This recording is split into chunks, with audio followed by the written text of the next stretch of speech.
voici les erreurs que je vois beaucoup de personnes faire. Première erreur, ils se tapent sur la tête, ils se culpabilisent justement parce qu'ils mènent pas à terme leur projet. Après ça, ils essayent de se botter le derrière, puis de se discipliner davantage.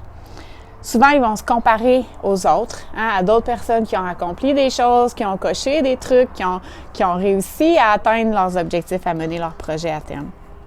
Après ça, ils vont complètement bloquer leurs élans créatifs et pas se laisser aller dans toutes les directions qu'ils ont envie d'aller. Donc, ils vont vraiment comme essayer de se focusser, de dire « Ah, je suis pas assez focus, faut que je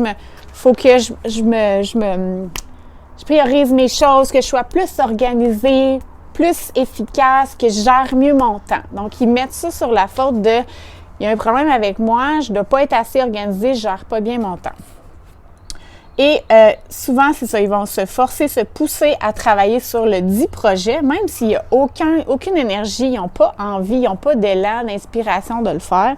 Ils vont se forcer à le faire et c'est ça, ils vont penser qu'ils doivent se discipliner davantage et tout ça. Donc, si c'est votre cas, que vous vous reconnaissez là-dedans, j'ai envie de vous partager quelques trucs qui vont vous aider, OK? Parce que oui, mon objectif, c'est de vous aider à mener à terme vos projets.